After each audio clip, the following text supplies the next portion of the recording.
The harsh klaxons of the Keth'var battlecruiser, Relentless Fury, echoed through the medical bay as Chief Medical Officer Zara Vel'thari fought to stabilize her latest patient. Her four-armed form moved with practiced precision, each appendage working independently to monitor life signs, adjust medication drips, and maintain the delicate balance keeping the wounded soldier alive. "Status report," Commander Thex'ann's voice crackled through the comm system, distorted by the ship's failing power grid. "Before we jump back in, tell us where you're tuning in from, and if this story touches you, make sure you're subscribed, because tomorrow I've saved something extra special for you." "Critical but stable," Zara replied, her melodious voice carrying the authority of someone who had spent cycles saving lives in the most desperate circumstances. Her iridescent blue skin shimmered under the medical bay's emergency lighting, and her large, multifaceted eyes tracked a dozen different readouts simultaneously. "The neural trauma is extensive, but I believe I can—" The ship lurched violently, throwing Zara against the bulkhead. Sparks erupted from damaged consoles as the lights flickered and died, leaving only the eerie red glow of emergency power. Through their shared consciousness network, she felt the collective panic of her crewmates. The Fury was dying. "All hands, prepare for emergency evacuation." The commander's voice had taken on the flat tone of someone delivering a death sentence. "The human fleet has breached our primary shields. We have perhaps 10 minutes before core breach." Zara's hearts, both primary and secondary, hammered in her chest as she looked down at her patient. Lieutenant Keth'ann was unconscious, her normally golden skin pale and waxy from blood loss. The young warrior had saved 3 crew members during the humans' surprise attack, throwing herself between them and an explosive plasma breach. The act of heroism had cost her dearly. Severe burns covered 30% of her body, and internal injuries had pushed her to the very edge of survival. "Dr. Vel'thari to bridge." Zara activated her comm, never taking her eyes off Keth'ann's vitals. "I need additional time to prepare my patient for transport." "Her condition? Negative." Commander Thex'ann cut her off. "Evacuation pods are limited. We cannot risk the lives of healthy crew members for one who may not survive regardless." The words hit Zara like a physical blow. She had served aboard the Fury for 6 cycles, had saved countless lives, had earned the respect of every being on this ship. But military protocol was clear. In crisis situations, resources went to those most likely to survive. "Commander, please," she tried again, her voice steady despite the fear clawing at her throat. "Give me 5 more minutes. I can stabilize." "Her enough for— The decision is made, Doctor. Report to Evacuation Bay 7 immediately. That's an order." The comm clicked off, leaving Zara alone with the sound of alarms and her patient's labored breathing. Around her, the medical bay that had been her sanctuary for so many years groaned and sparked as systems failed one by one. She could hear the thunder of boots in the corridors as crew members ran for the evacuation pods. Zara's hands moved automatically, checking Keth'ann's neural readings one more time. The young lieutenant was stable. Wounded, yes, but stable. With proper care, she would not only survive, but make a full recovery. Zara had seen worse injuries heal completely given time and treatment. But there was no time. "I'm sorry," she whispered, gently stroking Keth'ann's forehead with one of her lower hands, while the others began disconnecting life support systems. "I tried." As if sensing her words, Keth'ann's eyes fluttered open, brilliant amber orbs that seemed to glow even in the dim emergency lighting. "Doctor?" Her voice was barely a whisper, but carried the musical quality common to all Keth'var. Preparing and narrating this story took us a lot of time, so if you are enjoying it, like this video, it means a lot to us. Now back to the story. "Don't try to speak," Zara said softly, her heart breaking. "Save your strength." "The others? Did they— They're safe. You saved them all." Zara managed a smile, though tears of anguish streaked down her cheeks. In Keth'var culture, tears were sacred, only shed for those one truly loved. "You're a hero, Keth'ann." The young warrior's hand found one of Zara's, squeezing weakly. "Will I see the homeworld again?" Zara couldn't answer. The lie would have been a kindness, but she had sworn sacred oaths to never deceive her patients. Instead, she squeezed back, pouring all her love and regret into the touch. Heavy footsteps, approached the medical bay. Two security officers in full combat gear stood in the doorway, their expressions hidden behind tactical visors. "Dr. Vel'thari," the taller one said, his voice mechanically distorted. "You're needed in Evacuation Base 7, immediately. I need 2 more minutes to—" "Now, Doctor." Behind her visors, Zara saw something she had never expected. Sympathy. These warriors understood duty, understood the impossible choices that came with it. But understanding didn't make it easier. "Can you at least help me move her to—" "Our orders are to escort medical personnel to safety, the injured who cannot be moved." He gestured helplessly. "Protocol 7 Alpha is in effect." Protocol 7 Alpha. Zara had read about it in training but never imagined she would face it. When evacuation was impossible, critical resources were preserved for those who could benefit from them. The dying were left behind with enough medication to ensure they felt no pain. No. The word came out as a growl, surprising everyone including Zara herself. "I won't abandon her." "Doctor, I said no!" Her voice carried harmonics that resonated through the ship's hull, a sonic frequency that spoke to the most primal fears of any sentient being. Both security officers stepped back involuntarily, but they recovered quickly, and Zara saw their hands move to their sidearms. "Don't make this harder than it needs to be," the shorter officer said, not unkindly. "The ship will breach in 8 minutes. If you're not in that pod, then I'll die with her." Zara straightened to her full height, all 4 arms spreading wide in a gesture of defiance that was unmistakably Keth'var. "I am a healer. I do not abandon those under my care." The officers exchanged glances, clearly uncomfortable with the situation but bound by their orders. The taller one activated his comm. "Security to command. Dr. Vel'thari is refusing evacuation." "Orders." Commander Thex'ann's response was immediate and cold. "Sedate her if necessary. Get her to that pod." Zara saw the shorter officer reach for his stun weapon and made her decision. Her species had evolved on a world where quick thinking meant survival, and her enhanced reflexes served her well now. As the stun blast fired, she was already moving, her 4 arms working in perfect coordination to shove the medical gurney carrying Keth'ann toward the bay's emergency airlock. "What are you doing?" the taller officer shouted, lunging forward. "Giving her a chance," Zara replied, her hands flying over the airlock controls. The outer door began to cycle open, and she could see the vast darkness of space beyond, punctuated by the brilliant flashes of the ongoing battle. If she can't evacuate with the crew, then she'll have to find another way. That's suicide. There's nothing out there but... "There's hope," Zara cut him off, lifting Keth'ann from the gurney. The young warrior was barely conscious, her weight almost nothing in Zara's enhanced strength. "The humans have rescue ships. Their protocols require them to scan for survivors."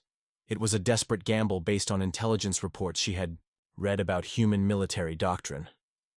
Unlike most species, humans had a disturbing tendency to risk their own lives to save their enemies. It was considered a tactical weakness by Keth'var command, but right now it was Keth'ann's only chance. "Doctor, step away from the airlock." The security officers had their weapons drawn now, but Zara could see their hesitation. They were soldiers, yes, but they were also people who had watched her save lives for cycles. Shooting her went against everything they believed in. "Tell Commander Thex'ann that Chief Medical Officer Zara Vel'thari died in the line of duty," she said formally, cradling Keth'ann against her chest. "Protecting those who could not protect themselves." "Zara, don't." She triggered the airlock. The explosive decompression hurled both Keth'var women into the void, but Zara had prepared for this. Her medical training included zero-gravity emergency procedures, and her body's natural adaptations allowed her to survive brief exposure to vacuum. She had perhaps 3 minutes before the cold and radiation became lethal. But Keth'ann had perhaps 30 seconds. Using her body as a shield, Zara oriented them toward the nearest human vessel, a sleek destroyer whose hull gleamed with the distinctive blue-white energy patterns of their advanced shielding. It was impossibly far away, but it was moving in their direction, its tractor beams already reaching out to collect debris from the dying Keth'var ship. Please, she thought, not knowing if any human would be monitoring for life signs among the wreckage. Please see us. The cold bit into her like liquid fire, and her air was already running out. Cassandra was unconscious again, her body going limp in Zara's arms. Around them, pieces of the Relentless Fury tumbled past.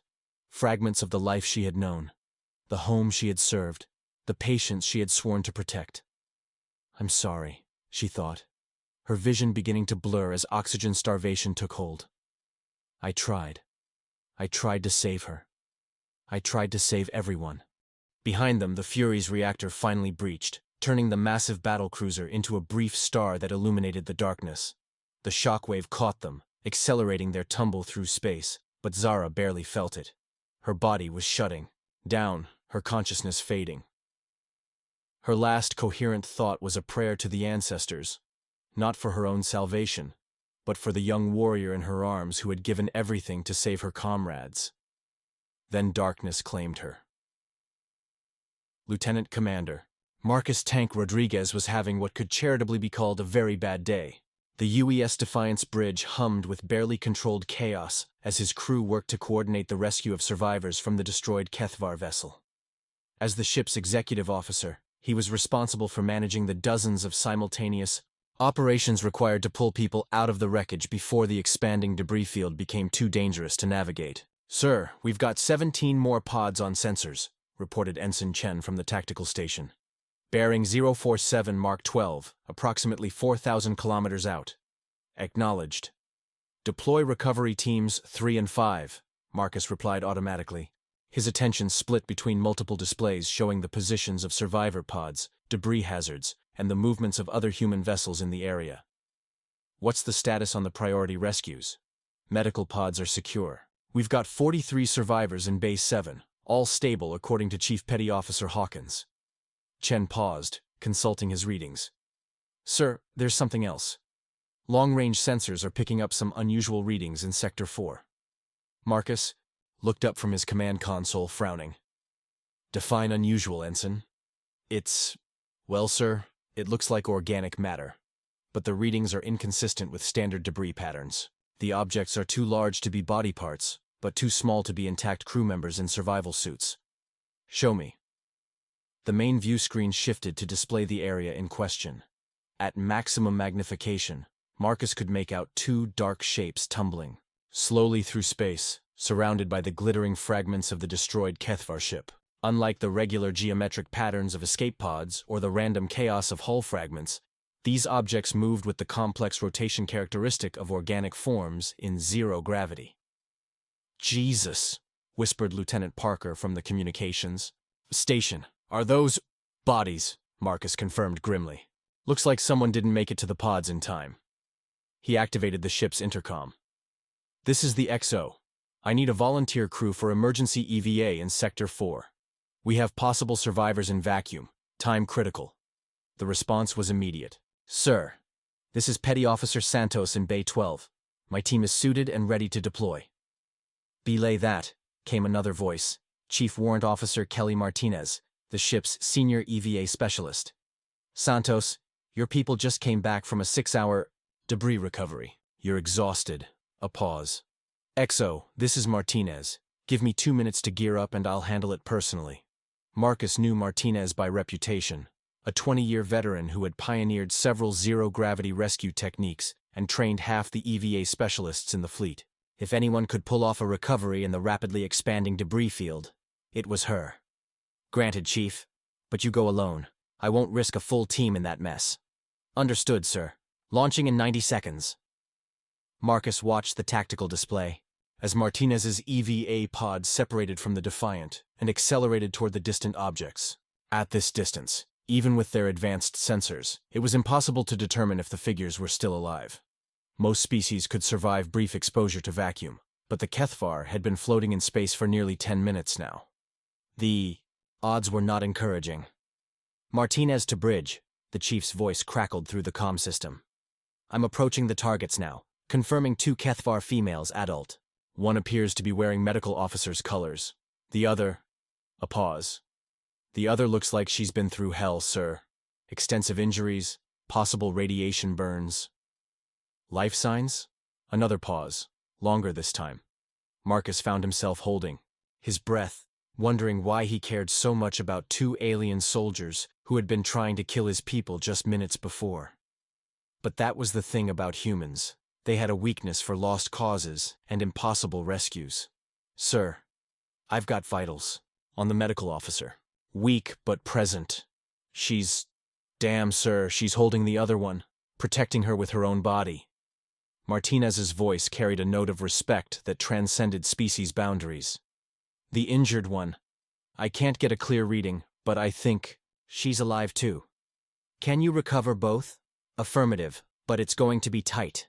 The debris field is getting thicker, and my pod's not exactly designed for double occupancy." Marcus looked at the expanding cloud of wreckage on his display.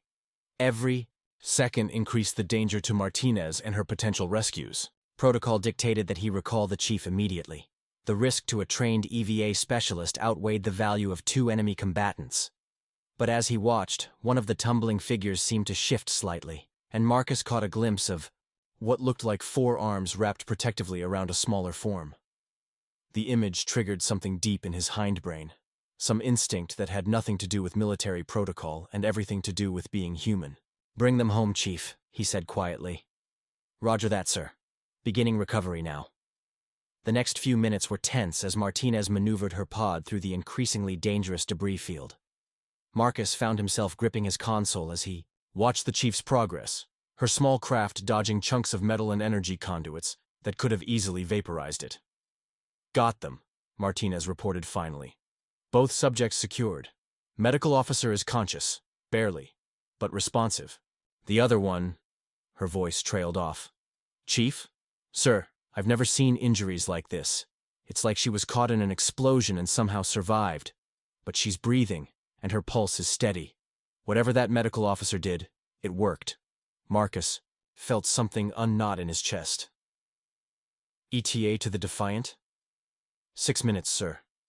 I'm pushing the pod's engines pretty hard, but we should make it before the debris field becomes impassable." Acknowledged. "Medical team to Shuttle Bay 12. Prepare for alien casualties." Marcus turned to his tactical officer. "Ensign Chen, signal the other recovery ships. All units are to clear the area in 15 minutes. This debris field is becoming too dangerous for continued operations." "Aye, sir." As Martinez's pod streaked back toward the Defiant, Marcus found himself thinking about the image he had witnessed, one being sacrificing everything to protect another. It was a fundamentally human concept, he had always believed, this willingness to die for strangers. Apparently he had been wrong. "Bridge, this is Dr. Sarah Kim in medical," came a new voice over the comm. "I'm reading the biodata from Chief Martinez's pod. Sir, these aliens, their physiology is incredible. The medical officer has been in hard vacuum for almost 15 minutes, and she's still alive. Still conscious. And the injured one? Unknown. Her readings are strange, like her body is in some kind of protective shutdown. But Chief Martinez is right. I've never seen trauma patterns like this. Someone put a lot of effort into keeping her alive." Marcus nodded, though the doctor couldn't see him. As the EVA pod docked with the Defiant, he made a decision that would have surprised his academy instructors. Instead of remaining on the bridge to coordinate ongoing rescue operations, he headed for the medical bay. He wanted to meet the beings who had redefined his understanding of courage. The Defiant's medical bay had been designed to accommodate a variety of alien physiologies. But Dr. Sarah Kim had never treated Keth'var patients before. As she worked over the two females Chief Martinez had pulled from space, she found herself constantly amazed by their resilience. The medical officer, Zara, according to the biotags on her uniform, had regained consciousness shortly after being brought aboard. Despite having survived nearly 15 minutes in hard vacuum, she was coherent and immediately began providing medical information about her companion in fluent, if accented, standard. "Her name is Kex'andra Vel'thari," Zara said, her forearms moving weakly but precisely as she tried to assist with the treatment. "Lieutenant, 3rd Combat Division, age 23 standard years. She has no known allergies to Class C stimulants, but her species reacts poorly to synthetic opioids." Dr. Kim nodded, making notes on her pad while her medical team worked to stabilize both patients. "What happened to her?" "These burn patterns. Plasma conduit explosion. She saved 3 crew members by absorbing the blast herself." Zara's large, multifaceted eyes fixed on the doctor with an intensity that was somehow both alien and utterly familiar. "She is a hero, Doctor. She deserves to live." "We'll do everything we can," Kim assured her. Then paused as she noticed something unusual on her scans. "Dr. Vel'thari, that is your name, correct? Your companion's neural activity is extraordinary. Even unconscious, her brain patterns show incredibly complex activity." "She is a warrior poet," Zara explained, her voice growing weaker as the adrenaline that had sustained her began to fade. "Her people train from childhood to maintain awareness even in unconsciousness. It is what allows them to survive injuries that would kill others." Lieutenant Commander Rodriguez chose that moment to enter the medical bay, his command uniform slightly rumpled from the stress of coordinating multiple rescue operations. Dr. Kim looked up in surprise. It wasn't unusual for the XO to check on casualties, but he typically sent a subordinate rather than coming personally. "Doctor," he said formally, then turned to Zara. "Medical Officer Vel'thari, I'm Lieutenant Commander Rodriguez, Executive Officer of this vessel. I wanted to personally welcome you aboard and assure you that you and Lieutenant Vel'thari will receive the best possible care." Zara's eyes widened. Whether from surprise at being addressed by rank rather than as a prisoner, or from some other emotion, Kim couldn't tell. The alien woman struggled to sit up despite the restraints holding her to the medical bed. "Commander," she said formally, "I am grateful for your assistance, but I must know the other survivors from my ship." "Safe," Rodriguez assured her immediately. "We've recovered 47 of your crewmates, and other vessels in the fleet have picked up an additional 32. Your captain and senior staff are all accounted for." Zara's relief was visible, her entire body seeming to relax for the first time since being brought aboard. "Thank you," she whispered. "I feared when I could not evacuate with the others." "You chose to stay with your patient," Rodriguez observed. "It wasn't a question. I could not abandon her. She had given everything to save others. She deserved the same consideration." Rodriguez exchanged a glance with Dr. Kim, and the medical officer saw something in the XO's expression that surprised her. It was respect. Not just professional courtesy, but genuine admiration. "That was incredibly brave," he said simply. "And incredibly foolish." To everyone's surprise, Zara laughed, a sound like wind chimes in a gentle breeze. "Yes," she agreed. "But sometimes foolishness and courage are the same thing, are they not?" Rodriguez smiled, not his professional command smile, but something warmer and more genuine. "Sometimes they are." Dr. Kim cleared her throat diplomatically. "Commander, if you don't mind, I need to continue treating both patients. Dr. Vel'thari has been very helpful, but she needs rest and treatment herself. Of course, I'll leave you to your work." Rodriguez paused at the door. "Dr. Vel'thari, when you're feeling better, there are some questions about Keth'var physiology that might help us treat your people more effectively. Would you be willing to consult with our medical staff?" "I would be honored," Zara replied, and Kim could hear the genuine gratitude in her voice. As the XO left, Dr. Kim turned back to her patients. Kexandra's readings had stabilized, and while her injuries were severe, they were no longer life-threatening. Zara, despite her ordeal in vacuum, was showing remarkable resilience. "Doctor," Zara said quietly, "may I ask you something?" "Of course. Your commander. He treats us as equals, as colleagues. This is not what we were told to expect from humans." Dr. Kim paused in her work, considering how to answer. "What were you told to expect?" "That you were brutal. That you showed no mercy to enemies, no respect for the wounded." Zara's expression was thoughtful. "That you valued only strength and viewed compassion as weakness. And what do you think now?" "I think," Zara said slowly, "that perhaps both our peoples have been misled about the other." Dr. Kim nodded, returning to her scans. But as she worked, she found herself thinking about the implications of Zara's words. The war between humans and the Keth'var had been raging for 3 years, fueled by misunderstandings and miscommunications that had escalated into full-scale conflict. But here, in her medical bay, she was seeing something different. Two species, working together to save lives, showing each other the kind of respect and dignity that seemed impossible in the midst of war. Maybe, she thought, there was hope for peace after all. As if sensing her thoughts, Kexandra's eyes fluttered open, revealing the brilliant amber orbs that Zara had described. The young warrior looked around in confusion before her gaze settled on Dr. Kim's unfamiliar face. "Human," she whispered, and Kim tensed, expecting fear or anger. Instead, Kexandra's expression filled with wonder. "You saved me," she said in perfect standard, her voice carrying the same musical quality as Zara's. "You pulled me from the void." "We all did," Dr. Kim replied gently. "Your friend here refused to abandon you, even when it meant risking her own life." Kexandra turned to look at Zara, and the emotion that passed between the two Keth'var women was so intense that Kim felt like an intruder witnessing it. "Foolish healer," Kexandra said softly. "You could have died." "So could you," Zara replied. "I merely ensured that if we were to die, we would do so together." "And instead," Kim interjected, "you both lived. Together." Both aliens looked at her, and in their eyes, Kim saw something that gave her hope for the future. Gratitude that transcended species, respect that ignored the boundaries of war, and the beginning of something that might, someday, grow into friendship. It was a small moment in the vastness of space, but sometimes small moments changed everything. As Part 1 concluded, the stage was set for deeper connections to form between human and Keth'var, with both sides beginning to question the assumptions that had led them to war. The rescue in the void had become something more, a bridge between species built on mutual respect and the universal language of courage in the face of impossible odds. 3 days had passed since the rescue, and the UES Defiant had settled into an uneasy routine.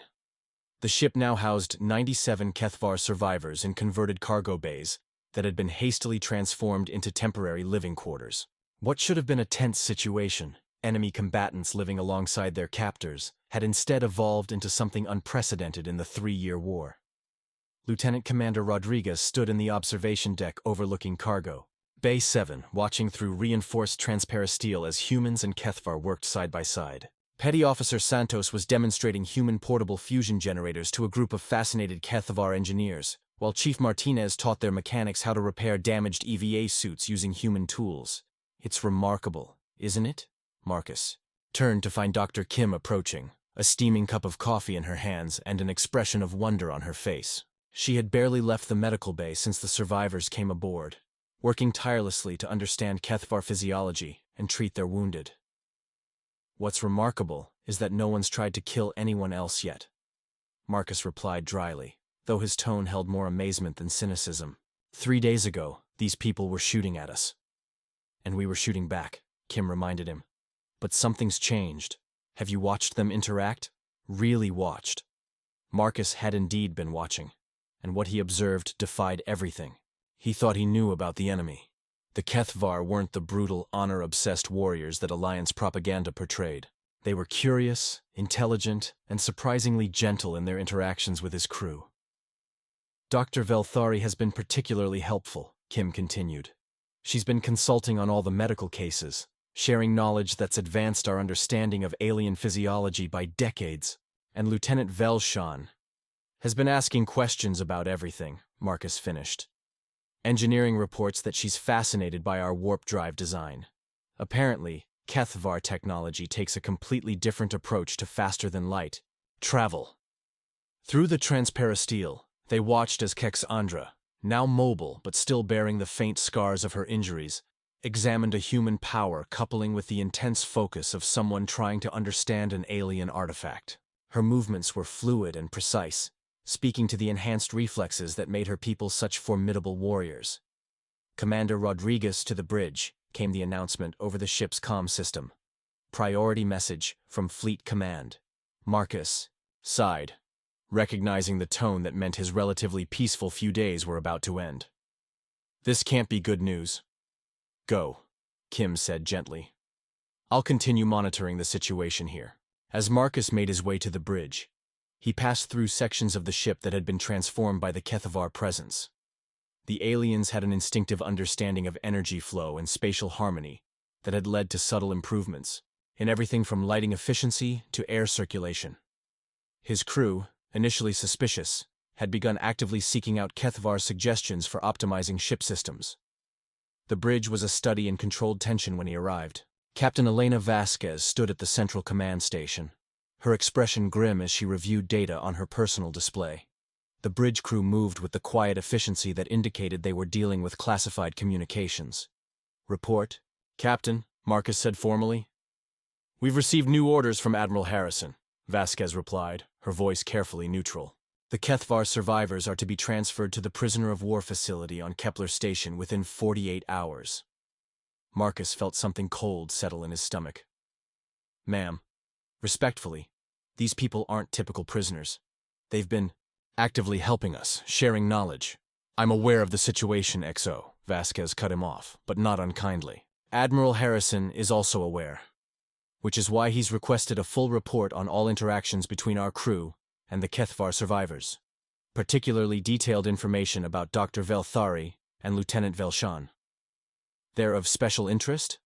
Captain Vasquez turned to face him fully, and Marcus saw something in her expression that surprised him: uncertainty. In 5 years of serving under her command, he had never seen Elena Vasquez look uncertain about anything. "Marcus, I need to ask you something, and I need a completely honest answer. In your professional opinion, do these Keth'var pose a security risk to this ship or crew?" The question should have been easy to answer. They were enemy combatants, trained warriors from a hostile civilization. By definition, they posed a security risk. But as Marcus thought about the past 3 days, watching Keth'var medics work alongside human doctors to save lives, seeing their engineers collaborate on repairs, witnessing the genuine curiosity and respect they showed for human technology and culture, he found himself questioning everything he thought he knew about the enemy. "No, ma'am," he said finally. "In my opinion, they pose no security risk. If anything, they've been beneficial to ship operations and crew morale." "That's what I was afraid you'd say," Vasquez murmured. "Ma'am? Admiral Harrison isn't just requesting information, Marcus. He's sending a team of intelligence specialists to conduct enhanced interrogations of the survivors. They want to know everything the Keth'var have learned about human technology and capabilities during their time aboard." Marcus felt his jaw clench. Enhanced interrogation was a euphemism that everyone understood, but no one liked to discuss. "Captain, these people haven't been treated as prisoners. They've been guests. Cooperative guests who freely shared information and assistance, which is exactly why intelligence is concerned," Vasquez replied. "The possibility that this cooperation is part of some larger Keth'var intelligence operation, that they're gathering information about our capabilities while appearing helpful." The possibility had occurred to Marcus, of course. He wasn't naive about the realities of warfare. But 3 days of observation had convinced him that the Keth'var survivors were exactly what they appeared to be: military personnel grateful for rescue and genuinely interested in human culture and technology. "Captain, I request permission to speak with Dr. Vel'thari and Lieutenant Vel'shan about the situation." "Denied. As of this moment, all Keth'var personnel are restricted to their quarters pending transfer. Security teams are already implementing the order." Marcus felt a surge of anger that surprised him with its intensity. "Ma'am, with respect, these people trusted us. They've been nothing but cooperative. To suddenly treat them as hostile prisoners is military necessity," Vasquez finished firmly. "I don't like it any more than you do, XO, but orders are orders." Through the bridge's main view screen, Marcus could see security teams moving through the corridors, politely but firmly escorting Keth'var personnel back to the converted cargo bays. What had been open collaboration was suddenly becoming confinement. "There's more," Vasquez continued, her voice dropping to ensure only Marcus could hear. "Intelligence has specific interest in the relationship between Dr. Vel'thari and Lieutenant Vel'shan.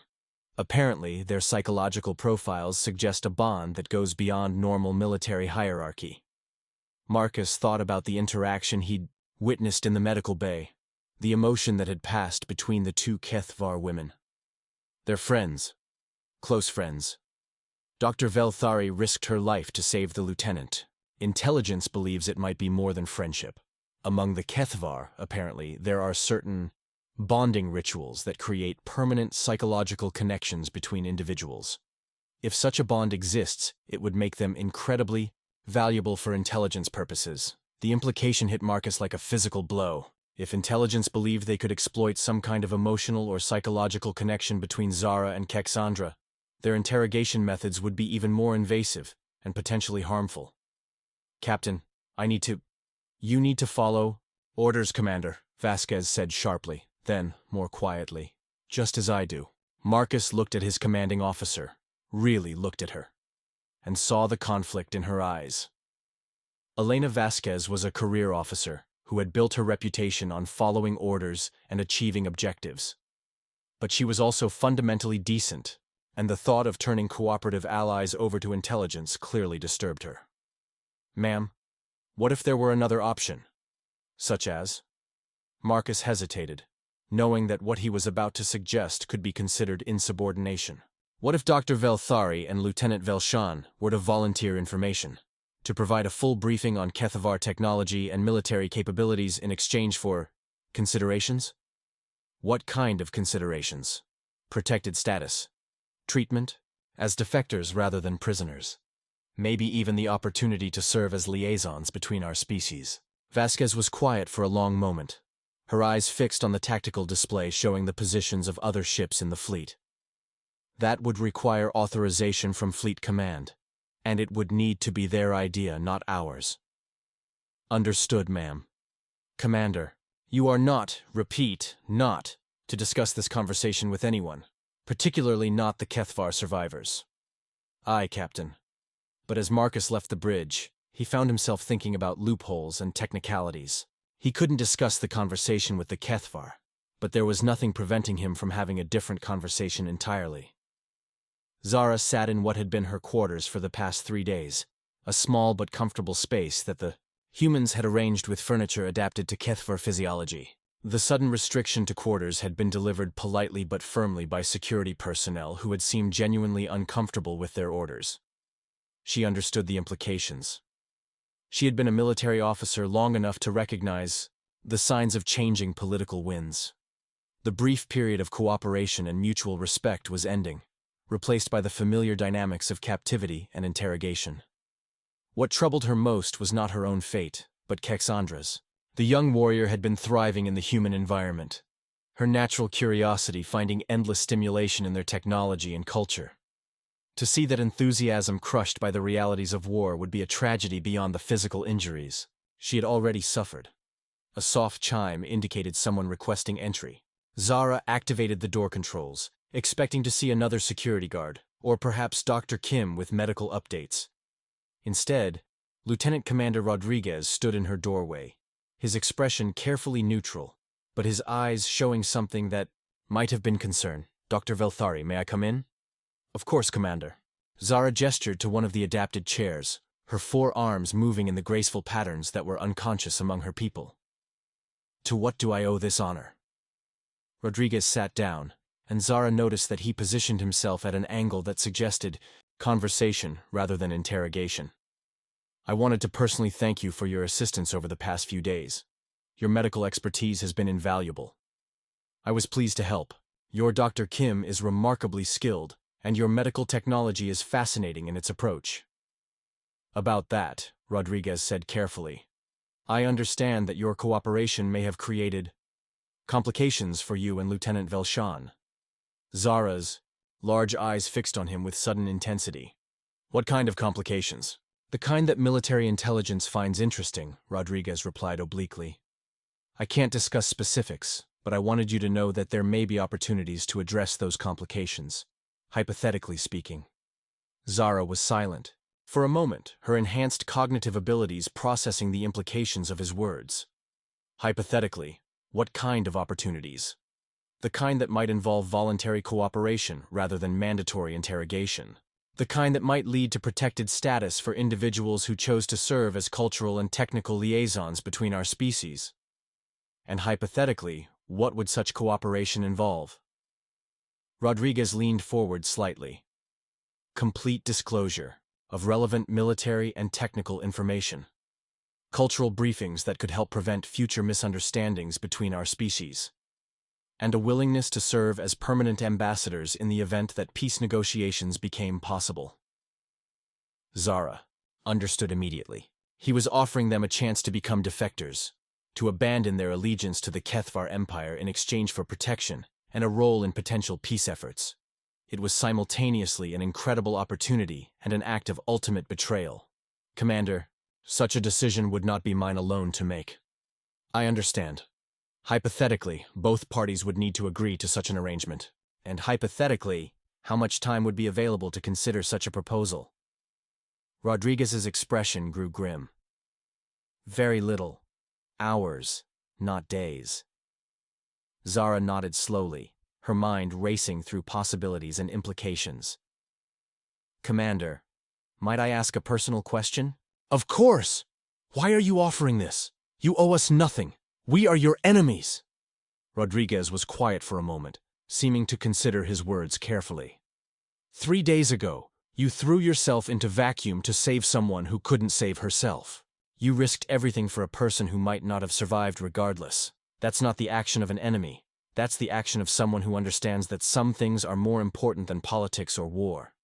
And you believe peace between our species is possible? I believe that if two people can risk their lives for each other across species lines, then maybe the barriers between our civilizations aren't as insurmountable as we've been told. Zara felt something shift in her understanding of the human before her. This was not just a military officer following orders or pursuing advantage. This was someone who genuinely believed in the possibility of something better than endless war. Commander, if I were to hypothetically consider such a proposal, I would need to discuss it with Lieutenant Vel'thari, of course. But time is limited, and the opportunity may not arise again. Rodriguez stood to leave, then paused at the door. Doctor, in my culture, we have a saying, fortune favors the bold. I think your people understand that concept as well. After he left, Zara sat quietly in her chair, her forearms folded in a meditation posture that helped her think through complex problems. The choice before her was stark. Maintain loyalty to an empire that had been willing to abandon her and Kex'andra to die, or trust in the possibility of something new and unprecedented. But it wasn't really her choice to make alone. She activated her room's communication system and requested permission to speak with Lieutenant Vel'thari. The response came quickly. Permission granted for a brief conversation under security monitoring. When Kex'andra's face appeared on the screen, Zara saw immediately that the young warrior understood the gravity of their situation. Her amber eyes held the alert intelligence of someone who had been thinking through possibilities and preparing for difficult decisions.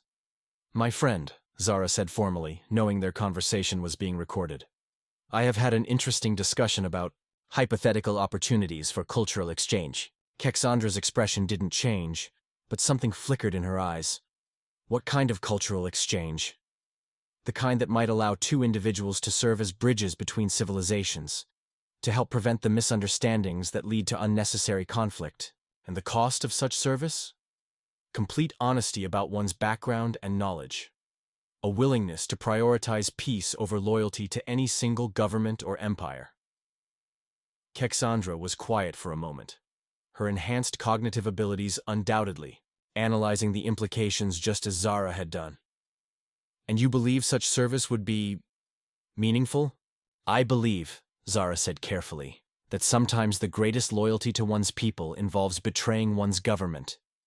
It was a dangerous statement, one that could be interpreted as sedition if taken the wrong way. But Kex'andra understood the distinction Zara was making: loyalty to the Keth'var people versus loyalty to the imperial regime that governed them. When would such an opportunity need to be pursued? Soon. Very soon. Kex'andra nodded slowly.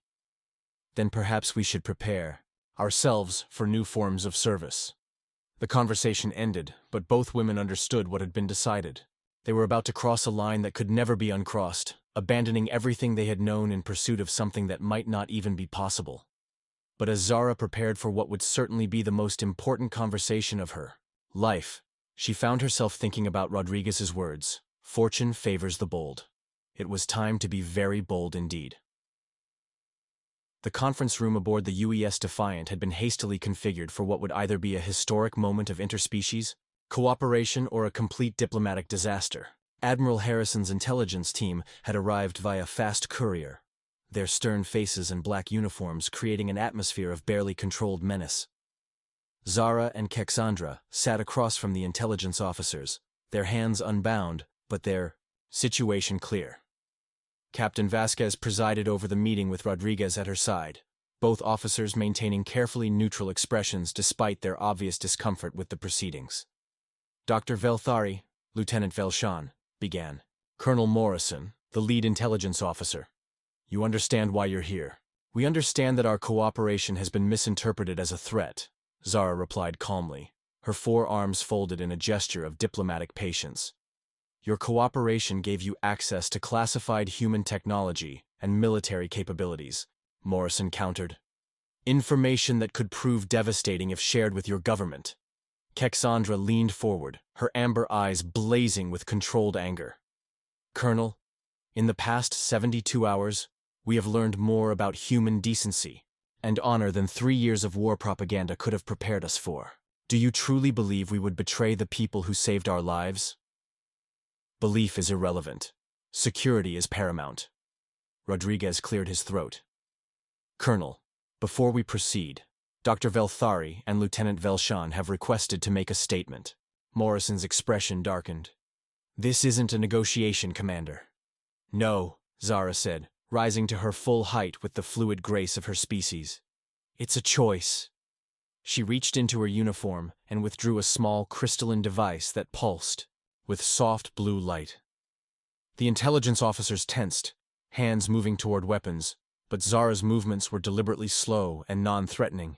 This is a memory crystal, she explained. Standard Keth'var technology for recording and storing information. For the past 3 days, Keth'ann and I have been documenting everything we've observed about human technology, military capabilities, and cultural practices. Morrison's face went white. You've been conducting espionage. We've been preparing a gift, Keth'ann interrupted, standing beside Zara. Everything we've learned, every technical specification, every tactical observation. It's all here, complete and unedited. Zara placed the crystal on the table between them. We offer this freely to the human government, along with our services as cultural liaisons and technical advisors. We formally request asylum and the opportunity to help establish permanent peace between our peoples. The room fell silent.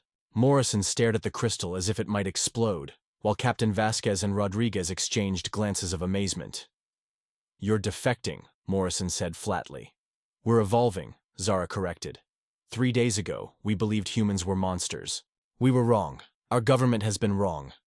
This war serves no one except those who profit from hatred and fear. Keth'ann nodded, her warriors bearing evident even in diplomatic discussion. We have seen what's possible when our species work together. We choose to serve that possibility rather than perpetuate a conflict that benefits no one. Morrison picked up the crystal, examining it with suspicious eyes. How do we know this information is accurate? How do we know this isn't some elaborate deception? Because, Rodriguez said quietly, they're giving you everything.